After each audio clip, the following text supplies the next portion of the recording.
Good morning, you're watching Daybreak. I'm your host, Nadia Jani, taking you through the day's top stories. Let's take a look at the headlines. Trump revokes landmark ruling that greenhouse gas emissions endanger public health. World leaders are convening in Germany today for the annual Munich Security Conference. And Bangladesh's BNP wins big in first election since Gen Z uprising.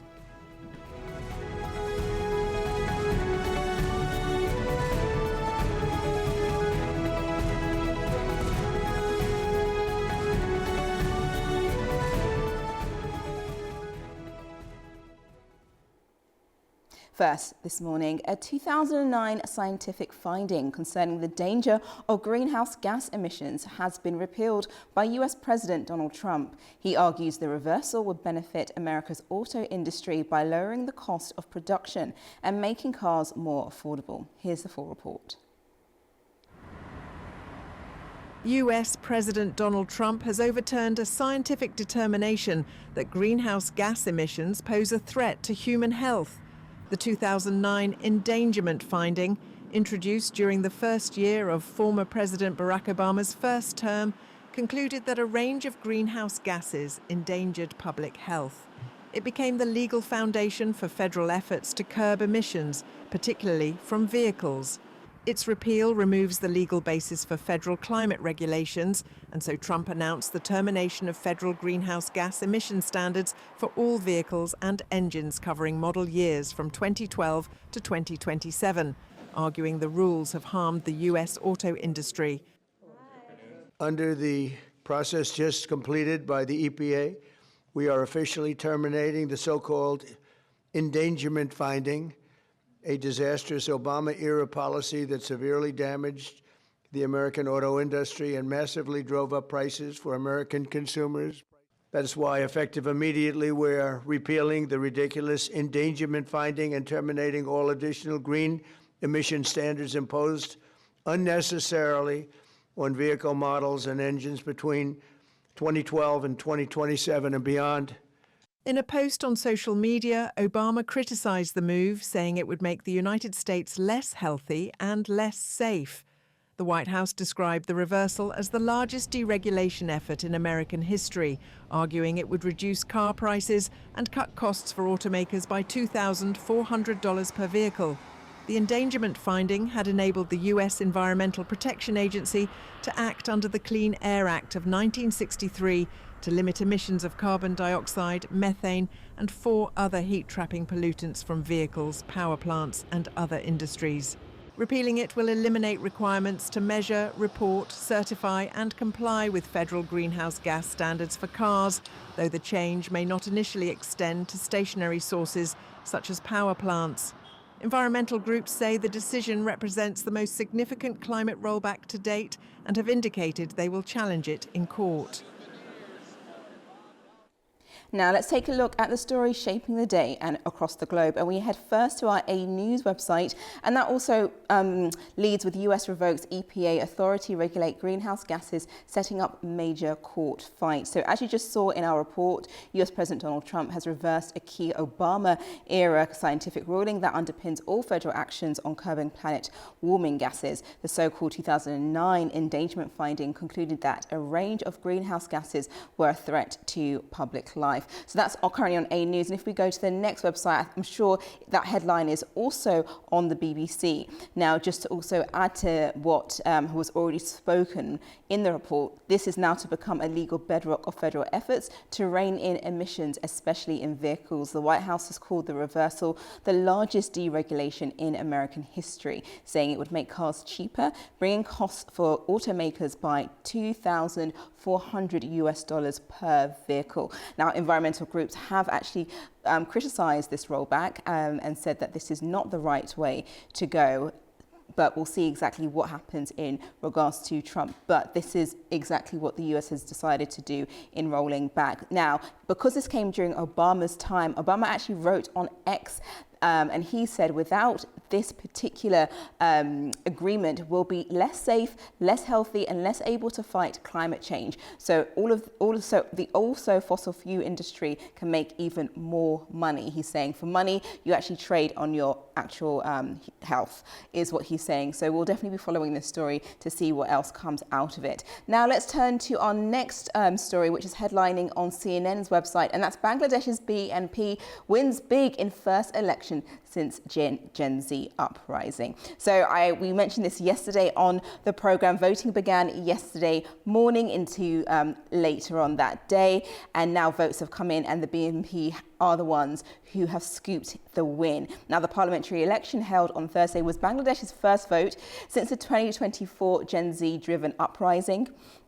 And the BNP is now returning after 20 years since it was last in power. Now, the uprising toppled the longtime premier, Sheikh Hasina, who has been charged and given the death sentence for all that she's done in regards to her autocratic reign, as some have put it. Now, soon after the win, the BNP said that the count, and this is also on the BBC that you can see here, they congratulated everyone. And people called for special prayers on Friday for the welfare of the country and its peace. Now, the clear outcome had been a crucial part of stability in the Muslim majority country of 175 million people. It was also the first national election to follow recent revolts led by under 30s. Now, the BNP won roughly more data is coming out, just over 200 seats. That means they lead with 2/3 of the majority in the 300 member seats that is assigned. And the BNP is led by the top prime ministerial contender, who is Tariq Rahman. He's a 60-year-old son of the former Prime Minister Khalida Zia. So we'll be going into more depth into that story later on with a guest on the programme. We now go to our next headline, which is on the Deutsche Welle website, and that is in regards to what is taking place today with European leaders. And European leaders will be at the Munich conference on Friday. They'll be discussing a number of things, including security and the issue of Greenland. Now, last year, just to bring you up to date on this, and hopefully they'll change the website that you'll see very shortly. Last year, JD Vance delivered a shocking speech in Munich Security Conference, actually criticising Europe for its policies on migration and speech. Apologies, there's no website, but I'll just give you a quick update. It's also going to be in our bulletin later on. But just to keep you updated in regards to this, Mark Rubio will also be attending. He'll be leading the US delegation side of things, so he'll be there as well. But it is also considered that they'll be discussing the crisis over Greenland that has really tugged at the fabric of the entire transatlantic alliance between US and Europe. So, as well as the war in Ukraine. So we'll definitely keep you updated with that. Now we go to our next story, which is headlining on The Guardian, and that's in regards to Kim Jong-un, which close security investigators have stated that they believe that Kim Jong-un's daughter would be the next heir to the throne. Her name is Kim Ju-ae, who's believed to be around 13 and has been recently pictured beside her father in high-profile events like a visit to Beijing in September, her first known trip abroad. On Thursday, lawmaker Lee Song-kyun told reporters that he believed that she was previously described by the National Intelligence Service as being trained to be the successor of her father, and we'll see whether or not that actually materializes later on. She is known as the only child of Kim Jong-un and his wife, so we'll see exactly how that actually unfolds in the coming weeks. Okay, now that's all the stories from your press review roundup. Now we'll take a short break and I'll discuss the rest of the global stories. Stay with us.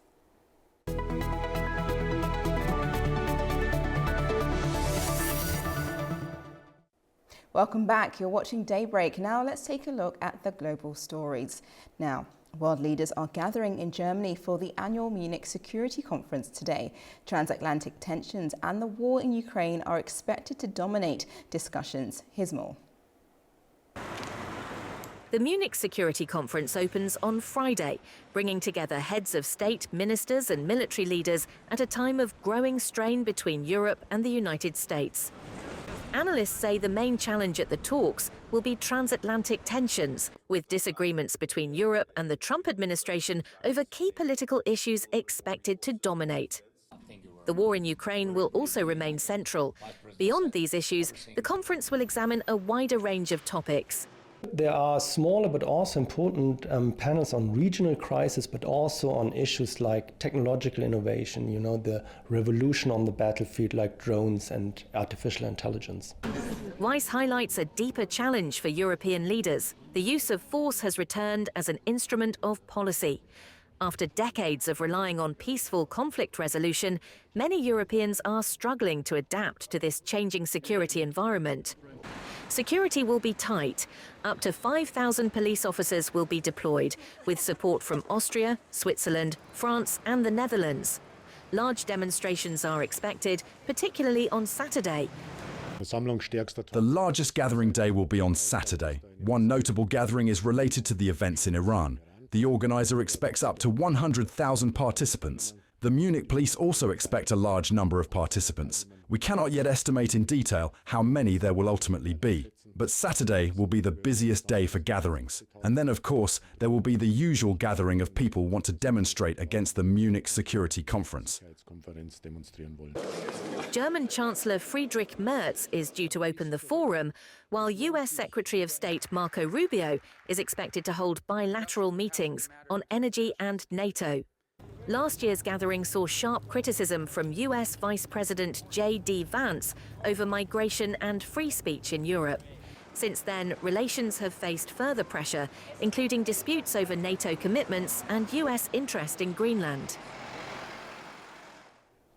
European Union leaders gathered for an informal summit in Belgium to talk on ways to get Europe's economy back on track on Thursday. Faced with growing trade tensions with traditional partners, the EU says addressing its economic growth is a top priority. Our correspondent William Denslow has more from Brussels. Heading into the informal meeting of European leaders, we heard from Antonio Costa, the European Council President. He said 2025 was the year for defence, ramping up Europe's defence industrial base, industrial capacity, as well as more defence spending. 2026, though, he said, this year it's all about competitiveness. Now, he has laid out several issues that the European Union will be seeking to address. He says one crucial part is removing barriers, both internal and bureaucratic barriers. There has been plenty of finger-pointing across Europe as who is exactly to blame for this red tape that is binding European powers. Regardless of the blame game, EU leaders hope to resolve it. Another issue, scaling up companies, essentially allowing European companies to grow to be able to compete on the global stage with the likes of the US and China, especially in rapidly evolving sectors like big tech. Another issue being looked at is what more can be done when it comes to proactive trade policies. We've already seen Europe taking some steps in that department with the likes of the EU-India trade agreement, like with the trade agreement with Mercosur, that group of South American power. So signs there that the EU is seeking to try and diversify its trade portfolio during this period of geopolitical tensions and strained trade ties, even with existing important trade partners like Washington and Beijing. Another part of this as well is to certainly try and help companies against what they describe as coercive trade practices, things like tariffs, duties from other powers as well. And another key issue on the docket for the European Union is more investment, both in terms of the private and public sphere. All issues that will be discussed among leaders both at this retreat, but also for a major summit held here in Brussels next month, where essentially leaders will be seeking to try and break this cycle, break this pattern of what has been a rather anemic European economic growth of late. For A News, I'm William Denslow in Brussels. NATO Security General Mark Rutte said the United States is applying maximum pressure on Russia to bring the war in Ukraine to an end. Speaking at the meeting of NATO defense ministers in Brussels, he highlighted US sanctions on Russian oil companies and weapons deliveries to Ukraine. Rutte dismissed concerns over the absence of US Defense Secretary Pete Hegseth, saying Washington must balance NATO with other priorities. The US is putting every pressure on Russia, as the Europeans are doing, through the sanction packages. Look what has been happening with Lukoil and Rosneft and all the other stuff the US is doing. The US is still delivering crucial air defense and other lethal weapons into Ukraine through this Pearl program, so paid for by Canadian, European allies and partners. And the US is leading the peace effort, and there is only one country, the most powerful nation on earth, the US, which can do that under the leadership of President Trump, breaking the deadlock with Putin, getting the peace process going. So I really think the US is doing exactly what we need when it comes to Ukraine. The Bangladesh Nationalist Party has won a landslide victory in Friday's parliamentary election, winning a decisive two-thirds majority. Latest counts show the BNP won more than 200 seats in the 300-member House of the nation. BNP leader Tariq Rahman is widely expected to be sworn in as Prime Minister. He's the son of the former President Ziaur Rahman and returned in December after 18 years abroad. Shafiqur Rahman, leader of the Islamist Jamaat-e-Islami, secured just 70 seats. The victory secures a strong mandate in a vote widely seen as key to restoring political stability in the South Asian nation. US President Donald Trump says he expects an agreement with Iran to take shape during the next month, warning Tehran that failure to reach a consensus poses major dangers.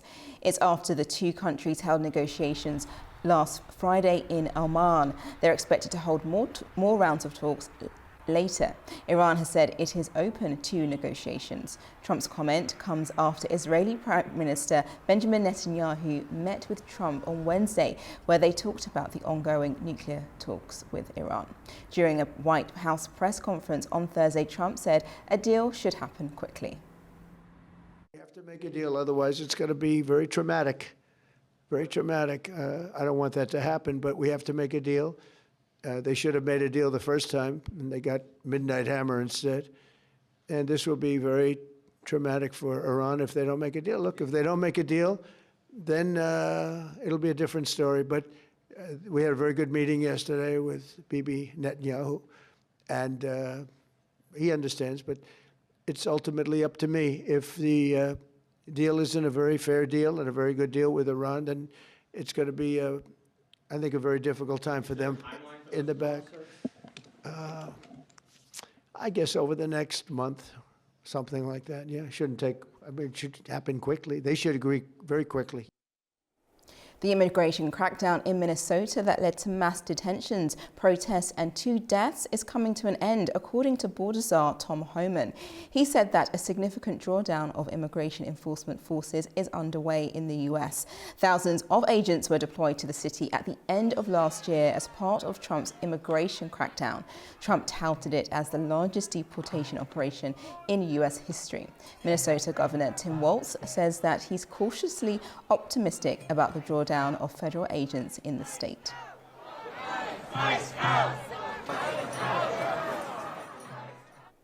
Japanese authorities have seized a Chinese fishing boat and arrested its captain near the Nagasaki in north-southwest Japan. Officials say the vessel was operating inside Japan's exclusive economic zone. The captain, a 47-year-old Chinese national, is accused of ignoring orders to stop inspection. He was arrested on Thursday. Chief Cabinet Security Minoru Kihara says the case is under investigation. He adds that Japan will continue firm enforcement against illegal foreign fishing. The incident comes at a time of heightened diplomatic tensions between Japan and China. Staying in that region, North Korean leader Kim Jong-un appears to be strengthening the public role of his daughter in what analysts see as a possible succession planning. South Korea's National Intelligence Service told lawmakers that Kim Joo-ae, who is in her early teens, is showing signs of involvement in policy matters. The agency says it will closely watch whether she attends an upcoming Workers' Party meeting and whether she is given an official title. King Zhu has increasingly appeared alongside her father during military inspections, including weapons projects as well. Moving to the Winter Olympics, and Ukrainian athlete Vladislav Heraskovich has been disqualified from competing over his decision to wear a helmet featuring images of fellow athletes killed in the war with Russia. The 27-year-old was informed of his disqualification after meeting with the International Olympic Committee president shortly before the start of the competition. Here's more. 23, I think. Skeleton racer Vladislav Heraskovich will not compete at the Winter Olympics after he failed to reach an agreement with the IOC over using a memorial helmet. Heraskovich had been with the headgear while training in Italy, but the IOC said he would not be able to compete with it in the competition because of a rule banning political statements in the fields of play. The helmet commemorates 24 Ukrainian athletes killed in the war, some of whom were his friends. Sports people featured on the headgear include teenage weightlifter Alina Perehudova, boxer Pavlo Ivchenko, and ice hockey player Oleksiy Loganov, among others. Heraskovich said his team said they would appeal the disqualification at the Court of Arbitration for Sport. The Olympic Charter says that no political, religious or racial propaganda is permitted in any Olympic sites, including fields of play or podiums. But athletes can express themselves freely elsewhere. Kirsty Coventry, IOC president, said an agreement couldn't be reached with Heraskovich about wearing the helmet in the field of play. As you've all seen over the last few days, we've allowed for Vladislav to use his helmet in training. No one, especially me, is disagreeing with the messaging. The messaging is a powerful message. It's a message of remembrance. It's a message of memory. And no one is disagreeing with that. The challenge that we are facing is that we wanted to ask or come up with a solution for just the field of play, for just the, I know he's very quick, so I think it's 2 minutes, to not be wearing the helmet on the field of play. Ukrainian President Volodymyr Zelensky criticized the IOC's decision to disqualify Heraskovich. Writing on X, he said the helmet was about honor and remembrance. Sport shouldn't mean amnesia, and the Olympic movement should help stop wars, not play into the hands of aggressors. Unfortunately, the decision of the International Olympic Committee to disqualify Ukrainian skeleton racer Vladislav Heraskovich says otherwise. This is certainly not about the principles of Olympism, which are founded on fairness and the support of peace. The 27-year-old previously displayed a sign saying "No war in Ukraine" after a skeleton run at the Beijing 2022 Winter Olympics, days before Russia's invasion. At the time, the IOC said that Heraskovich would not face repercussions for displaying the sign, calling it a general call for peace. China is entering the peak of its Lunar New Year travel rush, with record 9.5 billion journeys expected during the 40-day period known as Chunyun, the world's largest annual migration. China is entering the peak of its Lunar New Year travel rush, with authorities expecting a record 9.5 billion journeys during the 40-day period known as Chunyun, widely considered the largest annual movement of people anywhere in the world. Around 540 million trips will be made by rail and 95 million by air, while billions more journeys will unfold on highways as families drive back to their hometowns. At major stations in Beijing and Shanghai, travellers queue with oversized suitcases, cartons of fruit, wrapped gifts and boxes of regional specialities destined for family dinner tables. For many migrant workers, this is the most extended break of the year. Some will travel for more than 30 hours to reach villages thousands of kilometres away. Train stations provide free hot water for instant noodles, and overnight passengers sleep sitting upright wrapped in coats, determined to make it home before New Year's Eve. The Lunar New Year, beginning February 17th, marks the start of the year in the traditional Chinese zodiac calendar. It is a time of reunion dinners, red envelopes filled with money for children, fireworks, lion dances and temple fairs. The New Year's Eve meal is considered the most important dinner of the year, symbolising unity and prosperity. For millions, the journey itself, crowded, exhausting and sometimes chaotic, is part of the ritual. The sheer scale is unmatched. Billions of journeys compressed into just 40 days, powered not only by transport networks but by tradition, memory and the simple desire to sit at the same table once a year. Over to a quick break now. Make sure you stay with us. I'll have an in-studio guest to unpack some of the regional stories.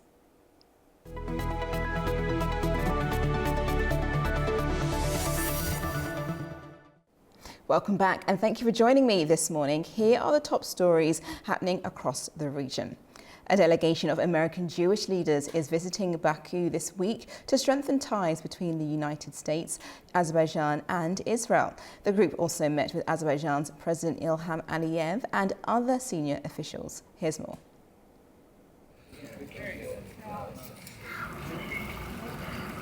A delegation led by Betsy Burns-Korn, chair of the Conference of Presidents of Major American Jewish Organizations, is on a 5-day official visit to Azerbaijan. Today, the group visited the Alley of Honor and Martyrs Alley, paying tribute to Albert Agarunov, Azerbaijan's Jewish-born national hero. During their visit, the delegation also held meetings with President Ilham Aliyev and other senior officials. Discussions focused on the strong bilateral ties between the two countries and ways to further expand cooperation. The delegation highlighted Azerbaijan's long-standing Jewish community and described the country as an example of religious tolerance in a time of rising anti-Semitism globally.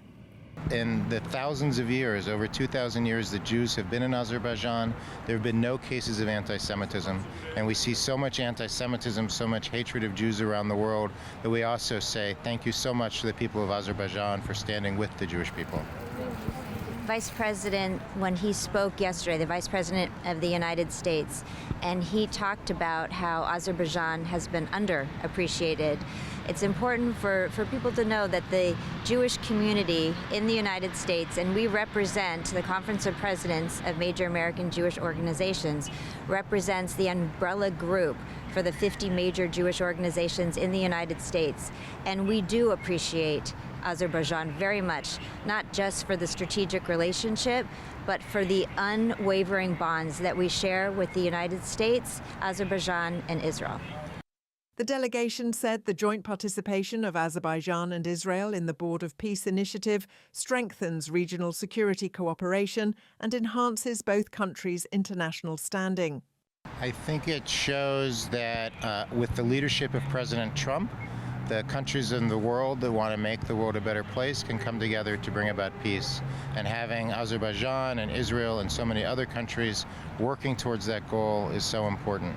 They say the visit aims to further strengthen trilateral cooperation in the months ahead. The United States says Vice President J.D. Vance's trip to Azerbaijan has strengthened prospects for stability in the South Caucasus. Deputy Secretary of State for Economic Growth Jacob Hellberg, who accompanied Vance, described the visit to Baku as productive. In a post on social media, he said it had laid a solid foundation for regional stability and economic growth.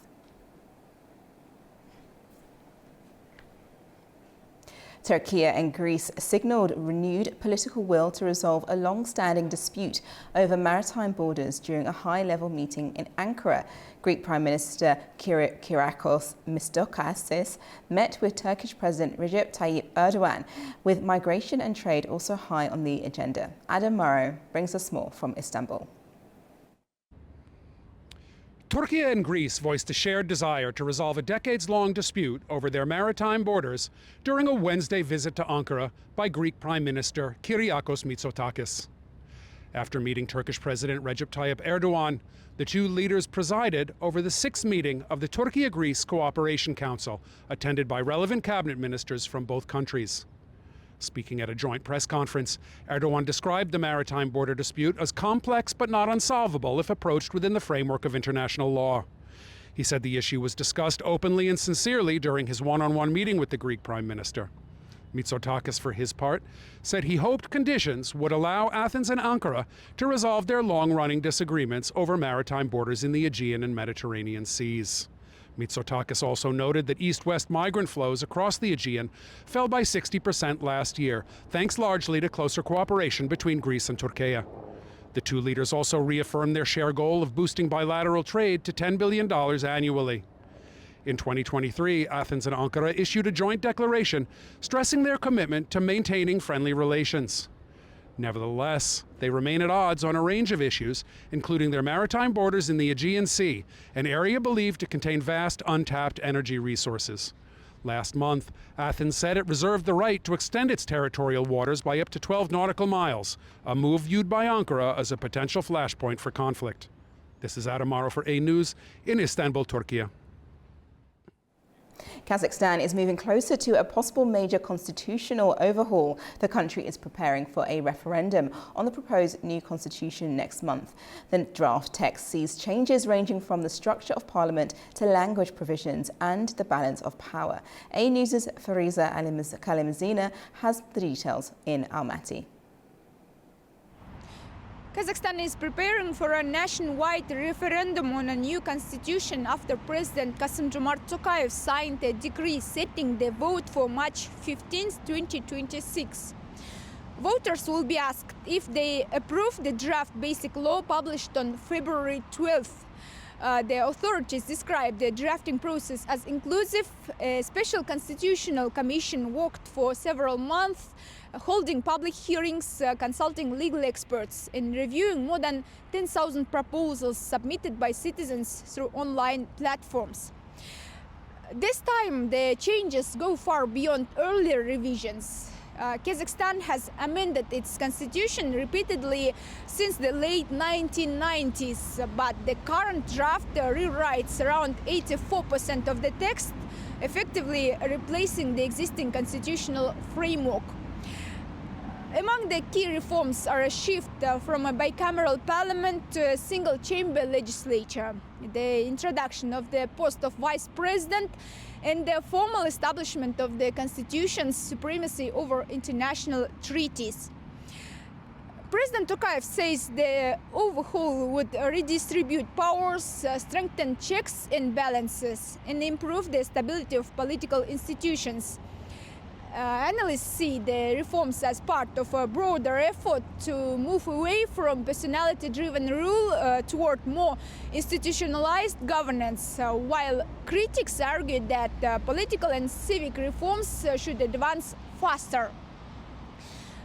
One of the most sensitive parts of the draft concerns language. The constitution reaffirms Kazakh as the state language, while Russian continues to be officially used in state institutions.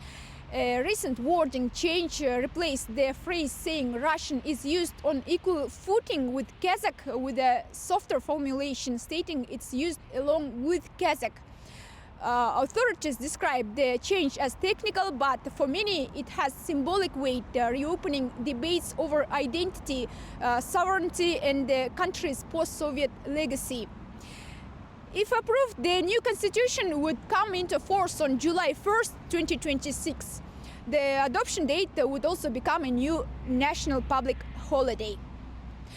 Fariza Kalimzina, Almaty, A News. Staying on this topic, and here in the studio joining me to discuss this further is Rosa Bey Ramli, Senior Advisor of the Air Center in Baku. Welcome this morning. Hi, nice to meet you. My first question in regards to the report that our correspondent just mentioned in regards to Kazakhstan and changing up its constitution. How might the constitutional restructuring affect Kazakhstan's foreign policy and its relations with major external partners? For now we can describe Kazakhstan as a middle power like Azerbaijan. That means that this state is not a global superpower, but still it has power to, it has quite enough economic weight, its geography and diplomacy. It helps it to make some regional decision and to have some power within its region. So here we can say that for middle powers, it is the main characteristic is that they have a multi-vector foreign policy, which means they keep balance in working with global powers. So we can see that Kazakhstan is working like at equal level with Russia, with China, with West, and the region itself. So for now, I think that the constitutional reforms itself, it will have a positive impact on these relations, because it will make the state more stable, let's say. Saying that, we can expect that states like China, they will rely on Kazakhstan more. Because for now, it is important to be reliable and predictable to work with partners. Still, there is an interesting issue with the role of Russian language, as we have this wording that for now it is like on the equal footing with Kazakh language, but it will be changed as it will be, it says that it will go along with Kazakh language. So it might be considered as a like nation building element, but still may raise some concerns, but it's not. We cannot say it for sure, but still. But I think that if this positive impact will affect Kazakhstan, then the states will have good relations with it. I see. And then what do you think are the mechanisms that are in place to ensure transparency in public participation? The important element is that there was set a constitutional commission which consisted of the people from different regions of the state and from different professional groups, which is important for transparency. So, and as the state also said that these meetings were conducted or broadcast live while the discussions were held.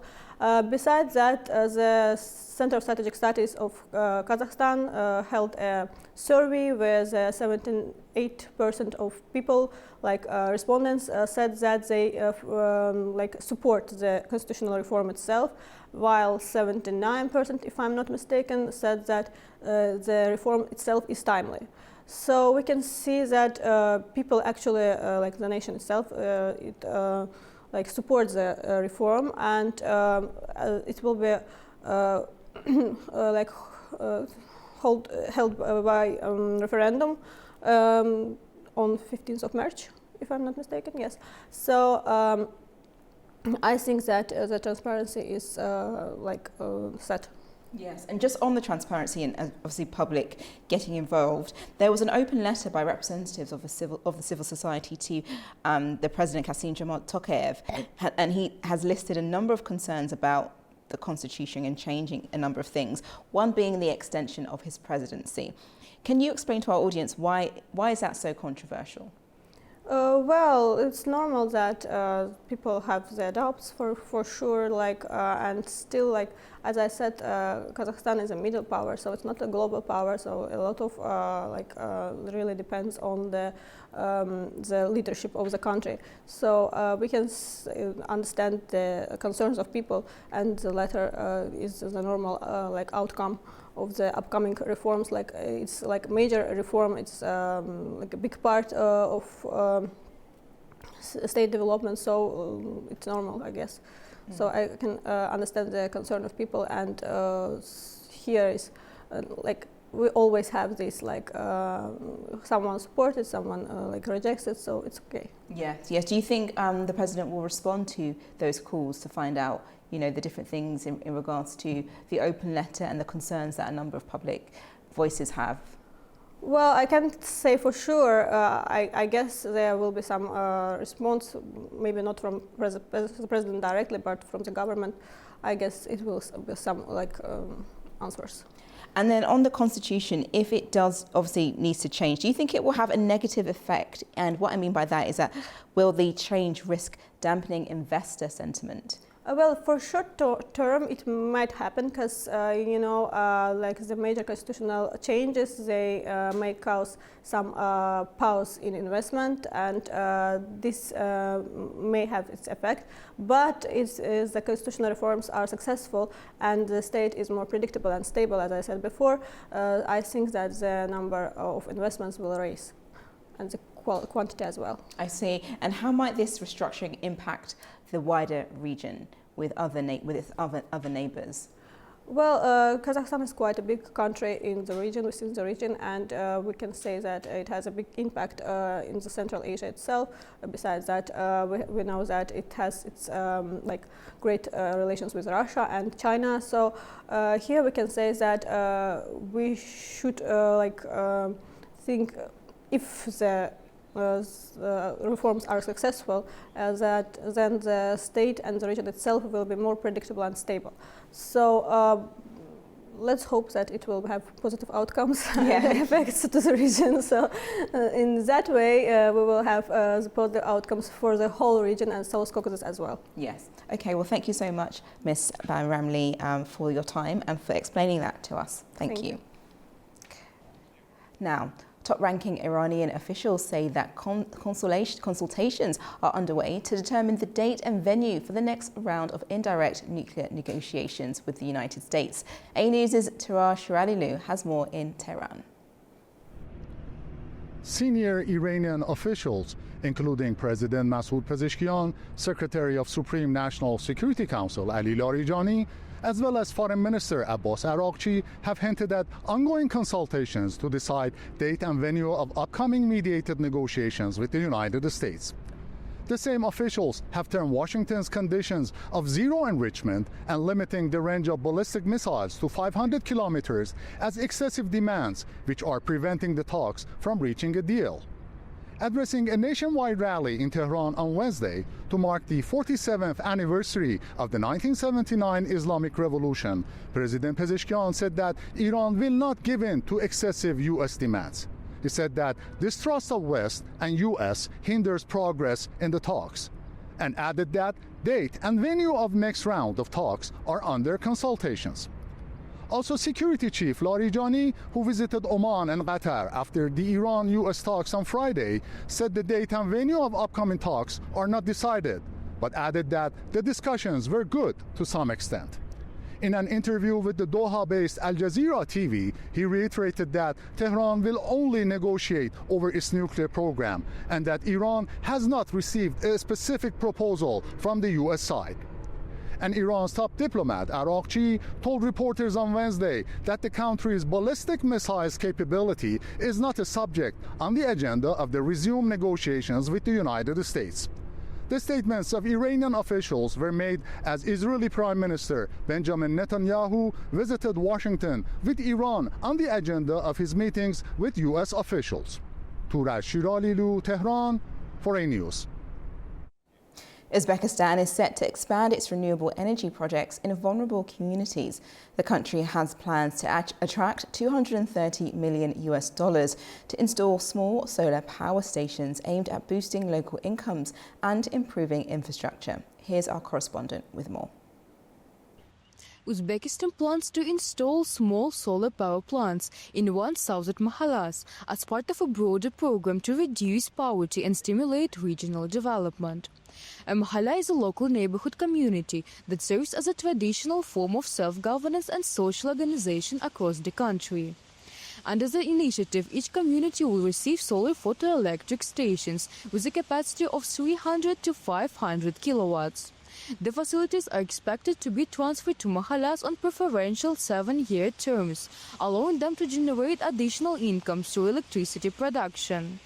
Funding will come from both domestic and international sources. The Fund for Construction and Development is set to allocate $110 million, while another $120 million is expected from international financial institutions, bringing total investment to around $230 million.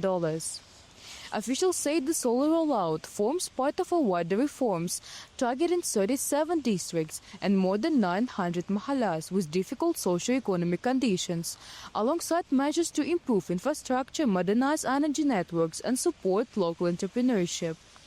It is Sivil Rajab reporting from Tashkent, Uzbekistan A News.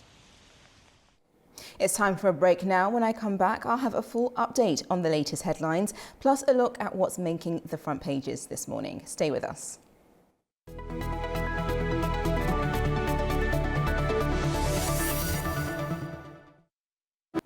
Good morning, you're watching Daybreak and I'm Nadia Jani. If you're just watching, I'll be taking you through today's top stories. First, let's look at the headlines.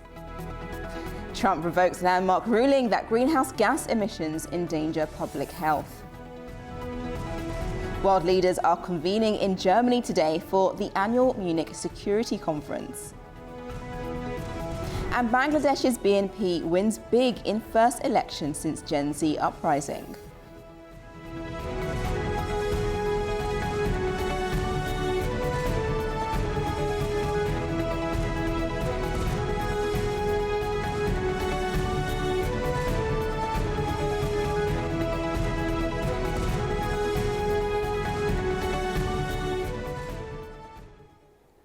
Now let's take a look at the stories shaping the day across the globe, and we head first to the CNN website and discussing Bangladesh Nationalist Party claims victory in pivotal elections. Well, we spoke about this briefly yesterday when polls opened in the morning, and now we have a clear winner, which is the BNP party. Now we know that the parliamentary elections was first held yesterday, as I mentioned, and it's the first vote since the 2024 Gen Z-driven uprising. And now the BNP now returns to power after 20 years. Now the previous longtime premier was Sheikh Hasina, who was toppled by the protests and was charged for a number of indictments. Now, soon after the BNP won the majority overnight, the party thanked and congratulated people and called for special prayers on Friday for the welfare of the country and its people. Now, a clear outcome had been seen as a crucial step for stability in the Muslim majority country of 175 million people. And we know that right now the BNP won roughly just over 200 seats to secure 2/3 of the majority of the 300 member seats. And we also know that the opposition group, which was also part of the under 30s, the young protesters, got roughly just around 60 to 70 seats as well. So we have loads of pictures. There was a lot of security during that time to ensure that the voting went very, very peacefully and that things ran to plan. We now have the likely to be Prime Minister there will be Tariq Rahman, who is a 6-year-old son of the former Prime Minister Khalida Zia. So he should be sworn in to office once all voting has been confirmed. We now turn to our next headline, which is on France 24 website, and that is in regards to Japan. Japan authorities have seized Chinese fishing vessel and has arrested the captain. Now, this happened on Thursday. The vessel that tried to flee when ordered to stop for an inspection in a move that they are saying may further fuel tensions with Beijing. Now, the boat was in Japan's exclusive economic zone in the southwest when it was intercepted and its captain arrested on Thursday. And that's according to the country's fisheries agencies. What they said was that the vessel's captain was ordered to stop for an inspection, but the vessel failed to comply and fled. So that's what we know in regards to that. China has yet to respond to this, but it's been the first time since 2022 that the Japanese Fisheries Agency has seized a Chinese fishing boat. The captain was named as Chinese national Zheng Nilali, who was 47. The status of the other 10 people on board the vessel was also named, but some of the details still remain unclear. Right, we'll now head to our next headline, which is on our A News website, and that's in regards to the US revoking its EPA authority to regulate greenhouse gases, setting up major court fight. Now, what we know from this is that President Donald Trump reversed a key Obama scientific ruling that underpins all federal actions and curbing warming gases is basically what has now been done. It was called the the 2009 endangerment finding concluded that a range of greenhouse gases were a threat to public health. And if we also go to, I think the BBC is also leading on this particular story. Yep, Trump revokes landmark ruling that greenhouse gases endanger public health rather. And it's all in regards to the auto industry. Trump wants to make it more affordable and make sure people are able to buy certain types of cars and make cars cheaper. So that's part of the story. But we have more information in relation to this story with our report, which is coming up right now. US President Donald Trump has overturned a scientific determination that greenhouse gas emissions pose a threat to human health. The 2009 endangerment finding, introduced during the first year of former President Barack Obama's first term, concluded that a range of greenhouse gases endangered public health. It became the legal foundation for federal efforts to curb emissions, particularly from vehicles.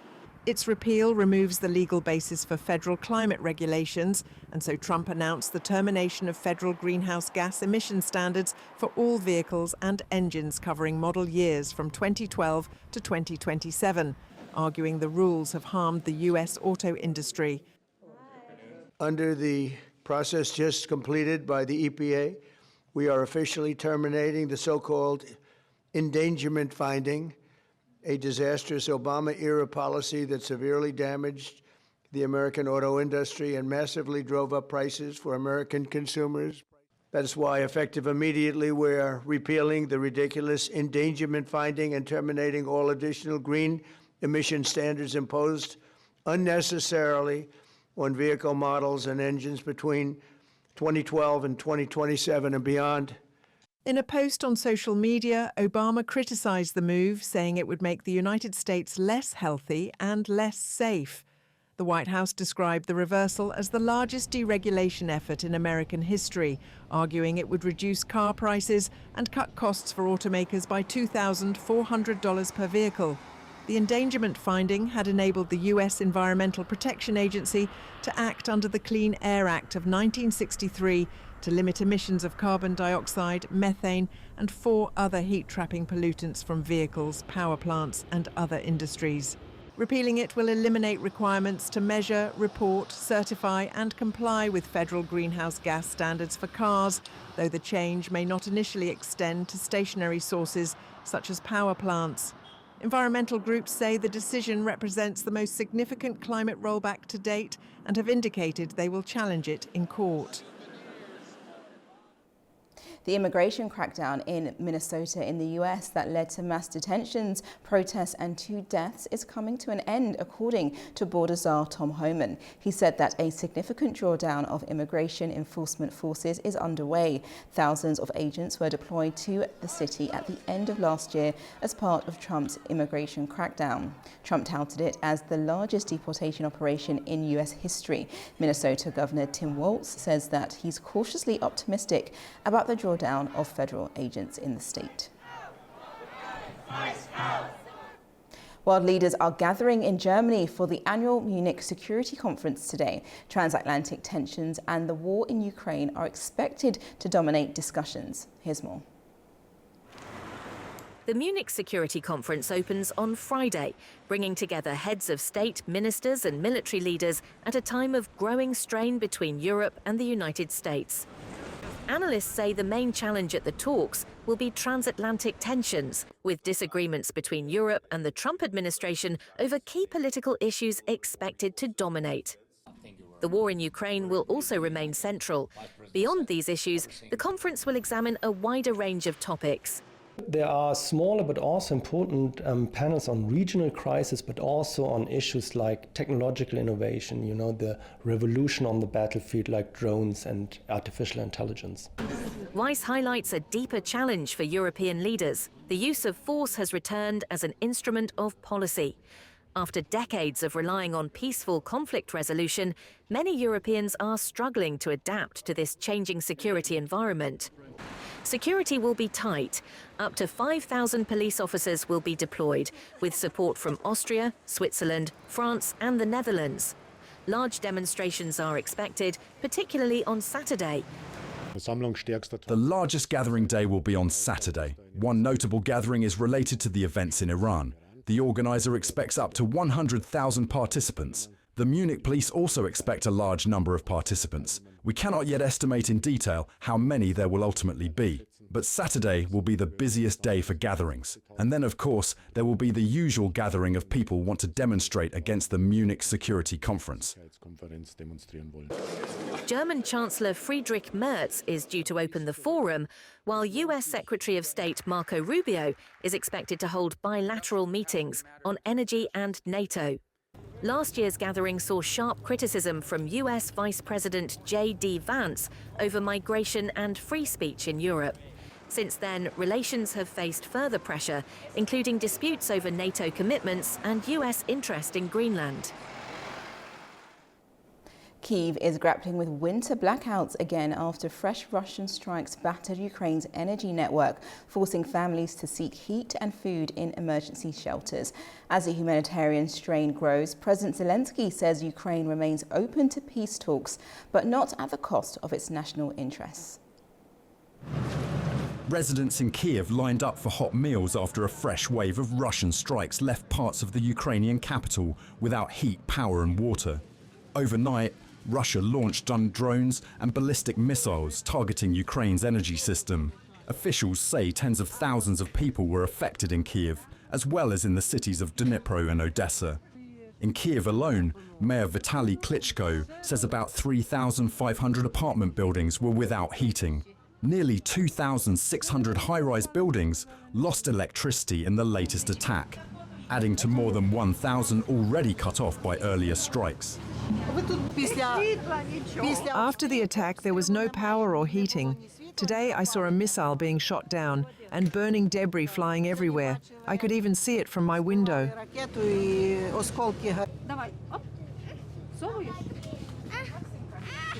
I have 5 children, 4 of whom are small. Some of them go to kindergarten. They are also at home because kindergartens were closed due to a lack of heating, and it is very cold. So we are all sitting at home. The elevator is not working. There is no water. The washing machine is not working, and there is no heating. That is the whole problem. Ukraine's private energy company DTEK says more than 100,000 families are without electricity. One of its thermal power plants was also targeted. Meanwhile, in an interview published by The Atlantic on Thursday, Zelensky said Kyiv was willing to hold both a presidential election and a referendum on a deal. However, he stressed Ukraine would not accept an agreement that harms its national interests. The Bangladesh Nationalist Party has won a landslide victory in Friday's parliamentary election, winning a decisive two-thirds majority. Latest counts show the BNP won more than 200 seats in the 300-member House of the nation. BNP leader Tariq Rahman is widely expected to be sworn in as Prime Minister. He is the son of the former President Zia Rahman and returned in December after 18 years abroad. Shafiqur Rahman, leader of the Islamist Jamaat-e-Islami, secured just 70 seats. The victory secures a strong mandate in a vote widely seen as a key to restoring political stability in the South Asian nation. Staying on this topic and here to help unpack the elections, I'm now joined by Umesh Kumar Agarwal, the founder of India Chronicle. Welcome to the program. Thank you very much. Brilliant. Wow, what an election it has been. This is a very historical moment for voters in Bangladesh, and the BNP is sweeping the majority of the votes. Why is this so significant to Bangladesh? Basically, I believe that the Bangladeshi citizens have finally woke up and they have got the mandate that they have elected Tariqur Rahman as the next Prime Minister. It is 18 months since Sheikh Hasina was toppled. From an Indian point of perspective, I believe that this was really a problematic for India because the minorities Hindu community in Bangladesh were continuously being persecuted. Finally, we have a secular government in Bangladesh, and I hope so that Foreign Minister S. Jaishankar had recently visited Bangladesh, and he met Tariq Rahman on the funeral of his mother, late Khalida Zia. So this is outreach that India had done long back in anticipation of the victory of Tariq Rahman. The elections cannot be said as free and fair because Awami League was not allowed to contest. And as you are aware that Sheikh Hasina is in India right now, and she has also called the election as farce. Basically, for the people of Bangladesh, it is going to be really good because down the line they have an elected government. Maybe it might, maybe Sheikh not been allowed to participate, but something is better than nothing. I think India is welcoming the decision, and Prime Minister Narendra Modi has congratulated Tariq Rahman on his spectacular victory. His party got around 212 seats out of 299. And one more thing about the Jamaat radicalized party, they manage only 65 seats. This shows that the Bangladeshi citizens yearns for democracy. They want to have a more inclusive government. This is a victory of democracy. I really welcome this decision. Maybe the thing is, peace is returning to Bangladesh. It's good that peace and tranquility is there in the subcontinent. Definitely. I think voters, it seems voters are feeling very empowered as the elections mark a new beginning for Bangladesh, especially with a new government now being elected. What do you think are the next new steps then for this new government? Where does Bangladesh see itself going? Right now, the economic situation in Bangladesh is very precarious. And if you see their textile exports, which constitute around 80% of the exports, are at risk. And suddenly, if you see the banking systems is on the verge of collapse, it will be a really great Herculean task for the new government to rebuild from where Sheikh Hasina has left. Mohammad Yunus government has actually spoiled Bangladesh reputation, their economy. They have gone on the downhill. Basically, the so-called Nobel laureate has actually played a significant role in the downfall of Bangladesh economic interest. And one more thing, in today's election, there was also a referendum on the July Charter. The July Charter was released seeking more constitutional reforms in Bangladesh. Mohammad Yunus is right now the advisor. He has been appointed by the Americans under the influence of the army as well.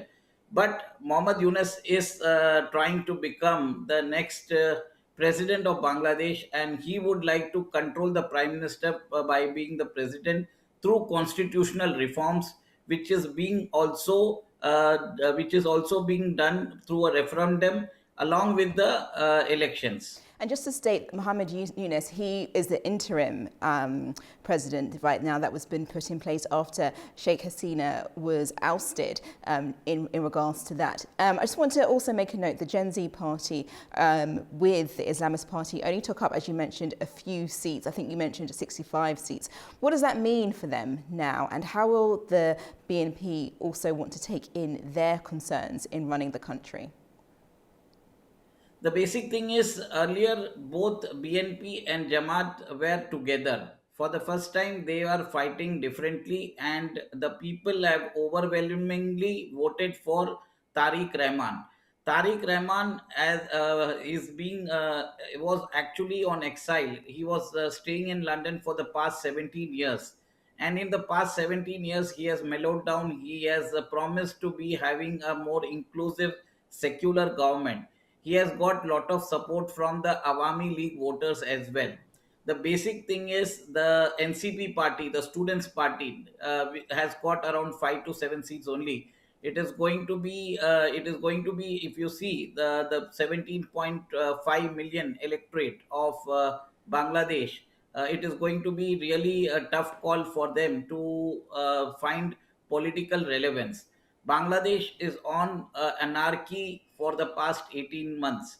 And right now, what they need is speedy implementation of law and order. And also, one more thing is they need to kickstart their economy activities very well. Otherwise, Bangladesh will be facing a prolonged problems. For the new government will have lot of problems because they need to manage the Chinese, the American, and the Indian interest together. How it will be done, this we have to see in the days to come. Definitely. How they manage those relationships is quite key to their foreign policy. But what would you say now? How does it look in relation to the Gen Z protests? What does that tell us about world democracy and power, especially what that protest has been able to bring forth? Basically, if you see that the so-called protest managed to evoke nothing, and even if you see the Bangladesh Nationalist Party, the Tariqur Rahman has won, so he has also promised more secular and other things. So the Bangladeshi citizens has overwhelmingly rejected the militant politics, which the street politics, the street mobilization of politics, and also the radicalized elements collectively. This is what I can get from the mandate. Like 60 to 70% of the seats have been won by BNP. It shows that the Bangladeshi citizens want to have a progressive, inclusive Bangladesh. This is what I get. And are there any supporters for the previous government who may still want Hasina back, or is that something that the whole entire country is basically removed from now? I believe that the supporters of Awami League are very much disheartened, and the previous government also enjoys lot of support. But one thing is that 18 months of prolonged the Yunus rule, now they yearn for democracy. The Bangladeshi citizens wants democracy. They want an elected government in power. Basically, it is not a full representation, but something is better than nothing. And one more thing, there will be a problem with the new Bangladesh government with India, because the Bangladeshi government might seek extradition of Sheikh Hasina, which India might not fulfill. So how it has to be, how it will be managed, how it will be channelized is yet to be seen. I see. And a lot of voters have spoken up about corruption. They want a corruption-free nation and to prioritise education and healthcare. And you also mentioned the economy. Do you think the government has quite a few things to really action? What will they be able to do in the first few months of a new transition? The first thing is restoration of law and order, because right now the army is patrolling the streets. Now the army would like to go into the barracks. They would like the law and order enforcement, the police force being reconstituted, and also the special the new Prime Minister Tariq Rahman will have to travel across China, America, and India to seek concessions. How he is able to do, we would like to see. And also the previous government, the Yunus government, has signed some deals with the Americans as well, and these deals will also signify that Americans have achieved their objective of having a permanent base in the Indian Ocean region to counter China. And in Bay of Bengal, they would be having the control of St. Martin's Island, and it is going to be Bangladesh might become a geopolitical chessboard battle between America and China in a longer run. This is what I feel the situation is developing. Well, we'll definitely be watching closely as to how a new government is formed in Bangladesh. But for now, the elections have proven that the people want a change and a move towards democracy. So thank you, Mr. Agarwal, for your insights. Thank you very much. Now, US President Donald Trump says he expects an agreement with Iran to take shape during the next month, warning Tehran that failure to reach a consensus poses major dangers. It's after the two countries held negotiations last Friday in Oman. They're expected to hold more rounds of talks shortly. Iran has said it is open to negotiations. Trump's comments come after Israeli Prime Minister Benjamin Netanyahu met with Trump on Wednesday, where they talked about the ongoing nuclear talks with Tehran. During a White House press conference on Thursday, Trump said a deal should happen quickly. We have to make a deal, otherwise it's going to be very traumatic. Very traumatic. I don't want that to happen, but we have to make a deal. They should have made a deal the first time, and they got Midnight Hammer instead. And this will be very traumatic for Iran if they don't make a deal. Look, if they don't make a deal, then it'll be a different story. But we had a very good meeting yesterday with Bibi Netanyahu, and he understands, but it's ultimately up to me. If the deal isn't a very fair deal and a very good deal with Iran, then it's going to be, I think, a very difficult time for them in the back. I guess over the next month, something like that. Yeah, it shouldn't take, I mean, it should happen quickly. They should agree. Japanese authorities have seized a Chinese fishing boat and arrested its captain near Nagasaki in southwest Japan. Officials say the vessel was operating inside Japan's exclusive economic zone. The captain, a 47-year-old Chinese national, is accused of ignoring orders to stop for inspection. He was arrested on Thursday. Chief Cabinet Secretary Minoru Kihara says the case is under investigation and adds that Japan will continue firm enforcement against illegal foreign fishing. The incident comes at a time of heightened diplomatic tensions between Japan and China. Peru's Congress secured enough signatures on Thursday to begin a debate on the removal and censure of President José Geré. Geré, who took office in October last year, has been embroiled in a scandal over reports of undisclosed meetings with a Chinese businessman. He has acknowledged the meetings but denies any wrongdoing. The move marks the latest episode of political instability in the Andean nation, which has experienced a series of leadership changes in recent years. Como jefe supremo. Uzbekistan is set to expand its renewable energy projects in vulnerable communities. The country has plans to attract $230 million to install small solar power stations aimed at boosting local incomes and improving infrastructure. Here's more. Uzbekistan plans to install small solar power plants in 1,000 mahallas as part of a broader program to reduce poverty and stimulate regional development. A mahalla is a local neighborhood community that serves as a traditional form of self-governance and social organization across the country. Under the initiative, each community will receive solar photoelectric stations with a capacity of 300 to 500 kilowatts. The facilities are expected to be transferred to mahallas on preferential 7-year terms, allowing them to generate additional income through electricity production. Funding will come from both domestic and international sources. The Fund for Reconstruction and Development is set to allocate $110 million, while another $120 million is expected from international financial institutions, bringing total investment to around $230 million. Officials say the solar rollout forms part of a wider reforms targeting 37 districts and more than 900 mahallas with difficult socio-economic conditions, alongside measures to improve infrastructure, modernize energy networks and support local entrepreneurship. It is Sivil Rajab reporting from Tashkent, Uzbekistan A News. The United States says Vice President J.D. Vance's trip to Azerbaijan has strengthened prospects for stability in the South Caucasus. Deputy Secretary of State for Economic Growth, Jacob Hellberg, who accompanied Vance, described the visit to Baku as productive. In a post on social media, he said it had laid a solid foundation for regional stability and economic growth. You're watching Daybreak on A News. Make sure you stay with us after this short break.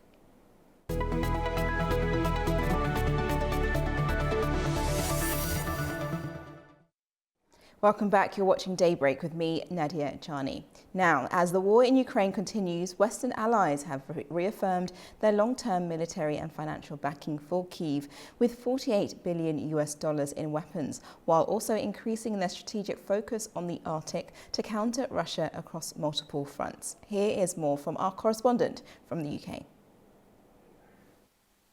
NATO defense ministers meeting in Brussels on Thursday stressed that support for Ukraine remains their top priority, even as the alliance steps up its focus on security in the Arctic. The talks come as the war enters its 5th year and amid growing concerns over Russia's military activity and wider geopolitical tensions. Ministers welcomed the launch of a new NATO activity called Arctic Sentry, aimed at strengthening the alliance presence in the High North. The initiative brings together NATO's 32 members under a single operational strategy, including Denmark's Arctic endurance exercises and Norway's upcoming cold response drills. Despite the Arctic focus, ministers underlined that Ukraine remains NATO's #1 priority, as Russian attacks on civilian infrastructure continue to leave many without electricity and heating during freezing winter temperatures. British Defence Secretary John Healey said Britain and its allies had pledged around $35 billion in military aid for Ukraine during a meeting of the Ukraine Defence Contact Group, which includes around 50 nations and is co-chaired by the United Kingdom and Germany. He said stepping up support could save lives, pressure Russia and help bring about peace.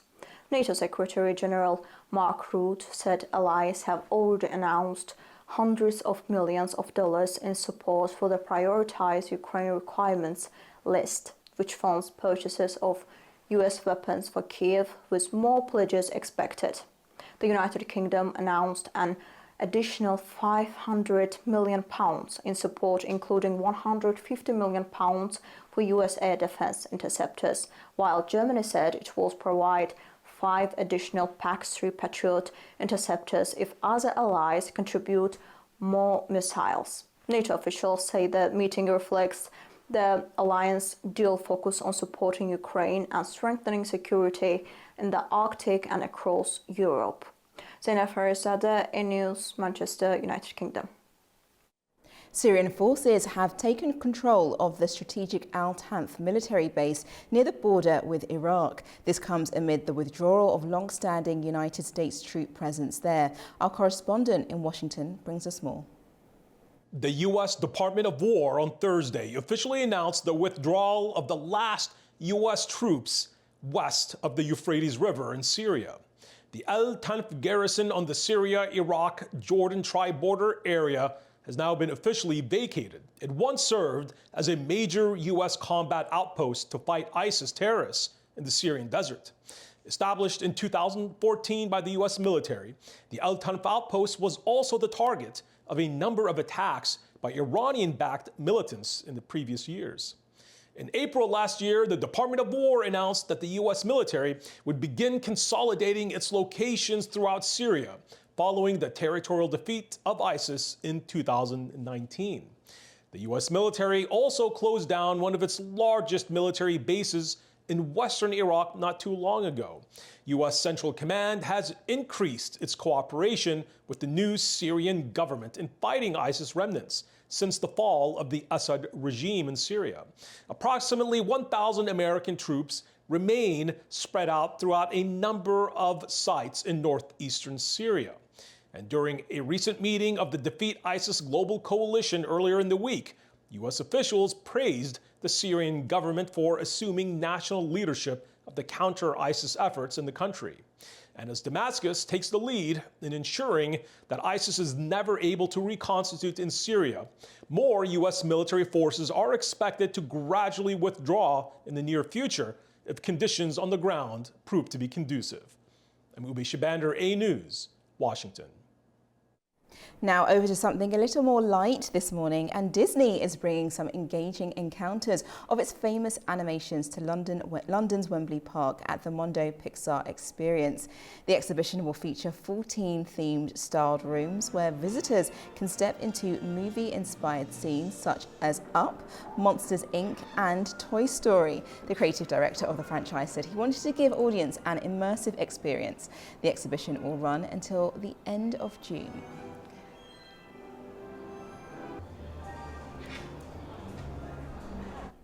I love that. I would definitely want to go and see exactly how I can get into each scene. Now, I couldn't leave without drawing attention to a day some people across the globe will be celebrating, and that's Valentine's Day. I need to have a Cupid bow or an arrow or something to demonstrate it. But for more than 100 couples in Peru decided to say I do in a collective wedding for St. Valentine's Day. These couples tied the knot in Lima, the Peruvian capital. It's the first collective civil wedding of the year, held ahead of Valentine's Day. The city regularly holds community weddings to make civil marriage more accessible to local couples, provide legal protection and speed up paperwork. Well, if you did want to get married and quickly, this is definitely one way to do it. As you can see, a number of couples all share their lovely anniversary date together.